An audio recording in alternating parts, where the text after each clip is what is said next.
telling every research scholar, you be a slave to your teacher. I have been a slave. You know to be. I am telling every research scholar, you be a slave to your teacher. I have been a slave. You know to be. Every research scholar, you be a slave to your teacher. I have been a slave. You know to be. I am telling every research scholar, you be a slave to your teacher. I have been a slave. You know to be. सुना आपने, ये बयान है देश के एक बेहद प्रतिष्ठित यूनिवर्सिटी अलीगढ़ मुस्लिम यूनिवर्सिटी के वाइस चांसलर का। इनके मुताबिक अगर आप साइंटिस्ट बनना चाहते हैं तो सिर्फ रिसर्च करने से काम नहीं चलेगा, आपको अपने टीचर का गुलाम बनना पड़ेगा, और अगर आप ऐसा नहीं करते तो आपका करियर तबाह भी हो सकता है, आप दर दर भटकने को मजबूर हो सकते हैं। अलीगढ़ मुस्लिम यूनिवर्सिटी में कुछ ऐसा ही हो रहा है। देखिए एक ऐसे रिसर्च स्कॉलर का दर्द जो पिछले 13 वर्षों से अपनी पीएचडी के इंतजार में बैठा है।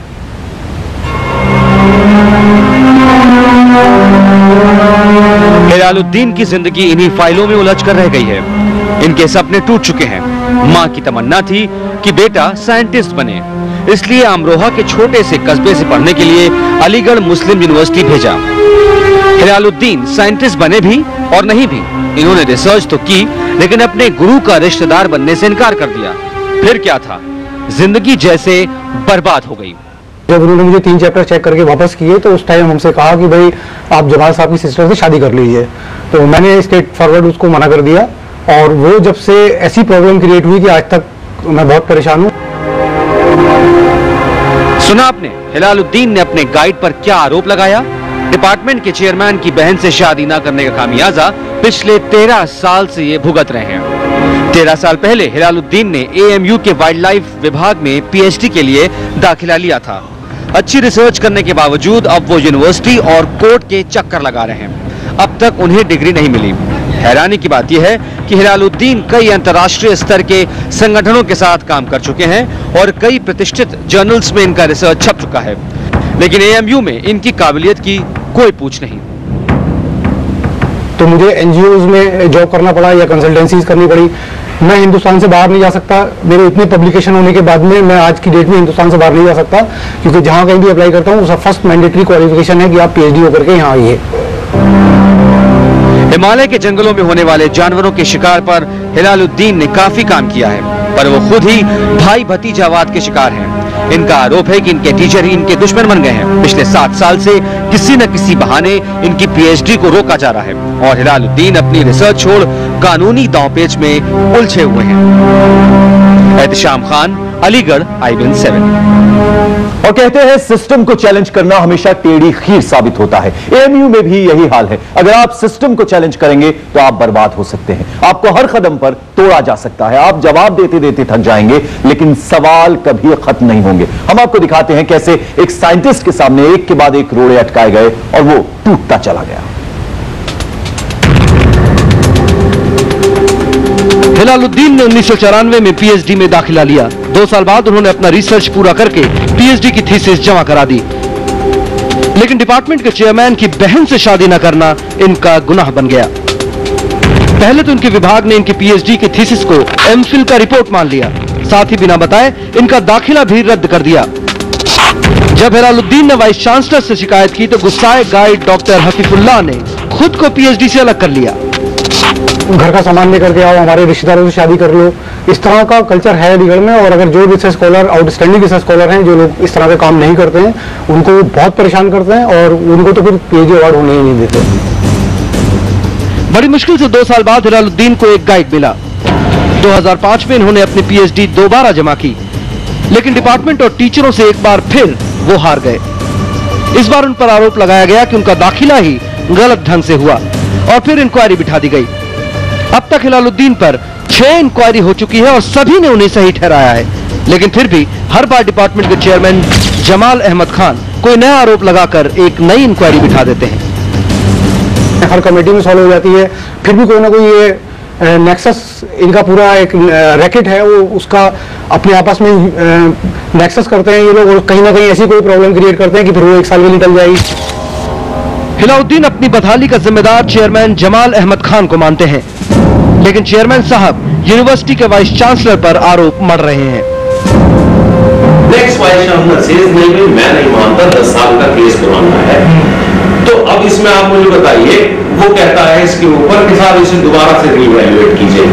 कमेटी में चेयरमैन नहीं है, मैं इतना बता दूं आपको, फॉर्मर डीन है और करंट डीन, इनकी रिपोर्ट आनी है, वो रिपोर्ट भी आप देख लीजिए। मेरे ख्याल में उन्होंने फिर ये कहा कि साहब इसको अलाउ किया जाना चाहिए।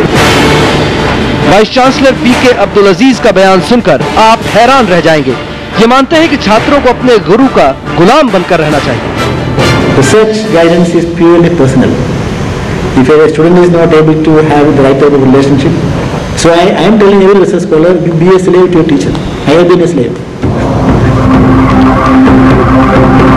ऐसे माहौल में जब एक साइंटिस्ट को सिस्टम से लड़ने से फुर्सत मिल जाती है तो वो थोड़ी रिसर्च भी कर लेता है। शायद यही वजह है कि हमारे देश के अच्छे रिसर्च स्कॉलर विदेश चले जाते हैं, और अगर सिस्टम बदला नहीं गया तो वो वक्त दूर नहीं जब कोई यहाँ रिसर्च ही नहीं करेगा। एहतशाम खान, अलीगढ़, IBN 7। और हम आपको बता दें कि इस वक्त अलीगढ़ मुस्लिम यूनिवर्सिटी के PRO शाफिक किदवई साहब हमारे साथ फोन लाइन पर है। शाफिक किदवई साहब, बड़ा ताज्जुब होता है, अलीगढ़ मुस्लिम यूनिवर्सिटी जैसी यूनिवर्सिटी के वाइस चांसलर ये कहते हैं कि आप अपने गाइड का स्लेव बन के रहिए, गुलाम बन के रहिए, आपको इसी में फायदा होगा। शाफिक किदवई साहब, आप तक मेरी आवाज पहुंच रही है? हाँ बिल्कुल। हम आपसे जानना चाहेंगे, आप ये रिपोर्ट आपने भी सुनी और देखी होगी, हमें ताज्जुब होता है कि अलीगढ़ मुस्लिम यूनिवर्सिटी जैसे प्रतिष्ठित संस्थान के वाइस चांसलर बोलते हैं एक गाइड का स्लेव बन के रहिए, आपको फायदा होगा। एक रिसर्च स्कॉलर से इस तरह की बात की जाती है। जी, वाइस चांसलर साहब का कहना यह था कि ये जो रिसर्च का पूरा मामला होता है इसमें किसी और का रोल नहीं होता, जो भी रोल होता है वो सिर्फ टीचर का और स्टूडेंट्स का होता है, इन दोनों के बीच के से ही रिसर्च होती है। और ये जो आपने पहले रिसर्च स्कॉलर को हिलालुद्दीन साहब को दिखाया, इनके जो एलिगेशन है ना कि बहन से शादी करना, ये सब जो इसका कोई प्रूफ तो है नहीं। ये जब नई डिग्री मिल पाई, इनका केस बहुत दिन से यूनिवर्सिटी में है और आपने इन सब चीजों को देखा भी होगा। जमाल साहब की बात हुई, अफीफुल्लाह जो इनके पहले वो थे, उन्होंने सब चीजों को जवाब भी दिया है और पूरा ये मामला इन्होंने देखा, इस पर कई बार प्रूफ भी हो चुकी है। किदवई साहब, सवाल ये पैदा होता है 21वीं सदी में भारत जा रहा है, 21वीं सदी में जाने की बात होती है, रिसर्च का वैसे ही बुरा हाल है अगर अपने देश की हम बात करें। ऐसे में एक रिसर्च स्कॉलर के साथ इस तरह से उससे पेश आया जा सकता है, ये तो कहीं ना कहीं गलत है। नहीं, आपको रिसर्च स्कॉलर की देखिए जो भी प्रॉब्लम थी, इन्होंने ये जो थे जॉब में, इनका जब रजिस्ट्रेशन हुआ था उसके बाद ये जॉब में आ गए थे और देहरादून में इन्होंने जॉब किया, और यूनिवर्सिटी रूल कहती है कि साहब आप जो है कभी जॉब नहीं कर सकते हैं, रिसर्च फुल टाइम जॉब है, तो इस वजह से इनको जो बीच में इनका रजिस्ट्रेशन था। सिर्फ हिलालुद्दीन की बात नहीं, उनके अलावा बहुत सारे रिसर्च स्कॉलर्स और भी हैं, हमारे पास काफी सारी रिपोर्ट्स है, केस स्टडीज है हमारे पास, एक के साथ इस तरह से नहीं पेश आया गया है। ऐसे बहुत सारे रिसर्च स्कॉलर्स हैं, तमाम तरह की रिश्तेदारी बनाई जाए, इस तरह की बातें की जाती है, उसकी ये तो देखिए ना, ये तो एलिगेशंस हैं। जब रिसर्च स्कॉलर नहीं कर पाता है तो इस तरह की बातें कहना बहुत आसान होता है कि किसी के भी बारे में आप ये कह दें, लेकिन ये अकेले आदमी नहीं, बहुत से ऐसे रिसर्च स्कॉलर को चलिए शाफिक किदवई साहब, बहुत बहुत शुक्रिया हमसे बात करने के लिए। एहतशाम खान मेरे सहयोगी हमारे साथ है। एहतशाम, PRO से अभी हम बात कर रहे थे, बिल्कुल मानने को तैयार नहीं है, उल्टा वो रिसर्च स्कॉलर्स पे एक तरह से इल्जाम लगा रहे हैं। एहतशाम, आपको मेरी आवाज मिल रही है? एहतशाम, आप तक अगर मेरी आवाज आ रही है, अभी आपने PRO को सुना, वो उल्टा रिसर्च स्कॉलर्स पे इल्जाम लगा रहे हैं।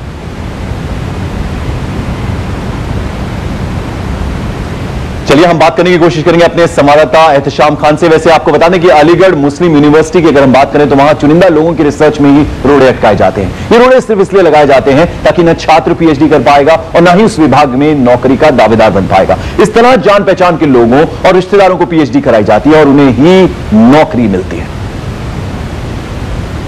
चलिए फिलहाल यहां हम ले लेते हैं एक छोटा सा ब्रेक के बाद कुछ और खबरें होंगी तो आइए।